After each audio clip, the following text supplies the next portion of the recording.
কুমিল্লার নাঙ্গলকোট উপজেলায় জমি দখলকে কেন্দ্র করে দুই পক্ষের মধ্যে সংঘর্ষের ঘটনা ঘটেছে। এই ঘটনায় নারীসহ অন্তত ৮ জন আহত হয়েছেন বলে অভিযোগ পাওয়া গেছে। আহতদের মধ্যে একজনের অবস্থা গুরুতর হওয়ায় তাকে কুমিল্লা মেডিকেল কলেজ হাসপাতালে ভর্তি করা হয়েছে।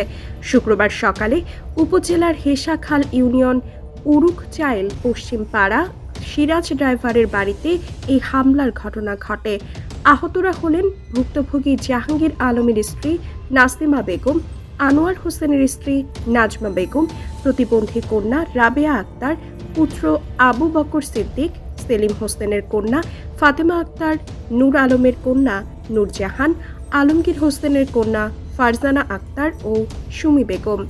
অভিযুক্ত ওই গ্রামের সিরাজ মিয়ার পুত্র হাসান, চান মিয়া, আবুল বাশার, আব্দুস সালাম, বাদশা মিয়া, আরাফাত হোসেন, ফারজানা বেগম ও স্বপ্না বেগম সহ 18 থেকে 20 জনে হামলা চালিয়ে তাদের গুরুতর আহত করে এবং উল্টো থানায় সাজানো মামলা করে ভুক্তভোগী জাহাঙ্গীরকে জেল হাজতে প্রেরণ করে, তাদের জায়গা দখল করে নেয়।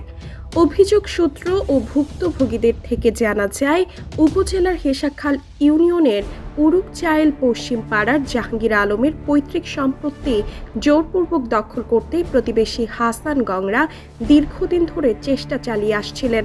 তার পিতা মৃত সিরাজ মিয়া জীবিত থাকাকালে 590 নং খতিয়ানভুক্ত 1721 দাগে 25 শতক এবং পাশের 1722 দাগে 8 শতক জমি ক্রয় করে বসতবাড়ি ও পুকুর সহ ভোগ দখল করে আসছিলেন। পিতার মৃত্যুর পর তিনি ও তার ওয়ারিশরা ওই সম্পত্তির মালিক হন, কিন্তু প্রতিবেশী হাসান গংরা পরিকল্পিতভাবে তাদের জমির 3 দিক থেকে কিছু অংশ দখল করে নেয়। এই বিষয়ে স্থানীয়ভাবে সালিশের উদ্যোগ নেওয়া হলে উভয় পক্ষের উপস্থিতিতে জমি পরিমাপ করা হয়। তবে অভিযোগ রয়েছে, পরিমাপ শেষে নির্ধারিত সীমানা মানতে অস্বীকৃতি জানিয়ে হাসান গংরা খুঁটি উপড়ে ফেলে পুনরায় দখলের চেষ্টা চালায়। ঘটনার দিন সকালে এ নিয়ে কথা কাটাকাটির এক পর্যায়ে হাসান গংরা জাহাঙ্গীর আলম সহ তার পরিবারের সদস্যদের ওপর হামলা চালায় বলে অভিযোগ করা হয়েছে। এতে জাহাঙ্গীর আলমের স্ত্রী নাসিমা বেগম সহ নারী পুরুষ মিলিয়ে অন্তত 8 জন আহত হন। স্থানীয়রা আহতদের উদ্ধার করে নাঙ্গলকোট উপজেলা স্বাস্থ্য কমপ্লেক্সে নিয়ে যান। পরে নাসিমা বেগমের অবস্থার অবনতি হলে তাকে কুমিল্লা মেডিকেল কলেজ হাসপাতালে স্থানান্তর করা হয়। আমার শ্বশুর রিক্সা চালাইতো, আমার শাশুড়ি পরের বাসায় কাজ করতো, সে কাজের বিনিময়ে এই রিক্সা চালানো টাকা দিয়ে ওদের 5টা 6টা সন্তান ওদের সম্পত্তি অর্জন করছে, বুঝছেন।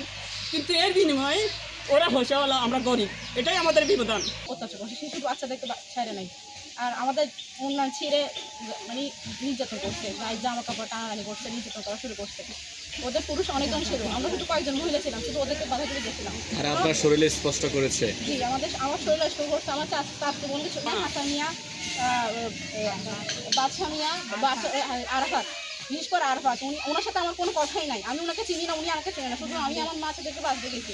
এদিকে অভিযোগ উঠেছে, ঘটনার পর হাসান পরিকল্পিতভাবে উল্টো জাহাঙ্গীর আলমের বিরুদ্ধে একটি মিথ্যা মামলা দায়ের করে তাকে জেল হাজতে পাঠিয়েছেন। স্থানীয় গণ্যমান্য ব্যক্তিরা জানান, বিষয়টি আগে সালিশের মাধ্যমে সমাধানের চেষ্টা করা হলেও তা ব্যর্থ হয়েছে। তারা দ্রুত প্রশাসনের হস্তক্ষেপ কামনা করেছেন।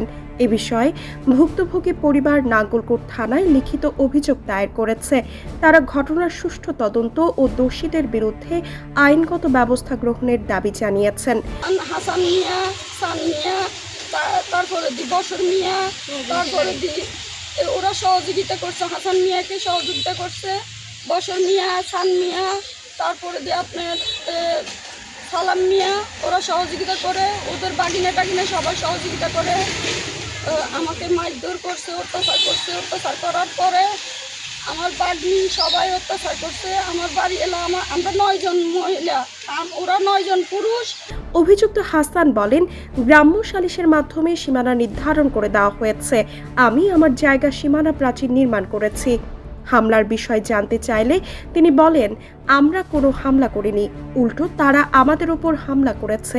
আমরা থানায় মামলা করেছি, একজন গ্রেফতার হয়েছেন। আমি আমার বোনে কয়, তোরা আমার বাইর জায়গার মধ্যে, আমার বাপের জায়গার মধ্যে পাথর ফালাই তোরা জায়গা দখল করতেছস, এই কথা পাথরটা ধরছে, ওরা মারা আরম্ভ করছে। এই তো শুরু করলো ওরা দা শ্রেণী নিয়ে মনে করেন মারামারি। এদিকে নাঙ্গলকোট থানা ভারপ্রাপ্ত কর্মকর্তা আরিফুর রহমান বলেন, এজাহার প্রাপ্তি সাপেক্ষে আমরা মামলা নিয়েছি এবং ব্যবস্থা নিচ্ছি। তাদের এজাহার দিলে সেটা আমরা তদন্ত করে ব্যবস্থা নিব।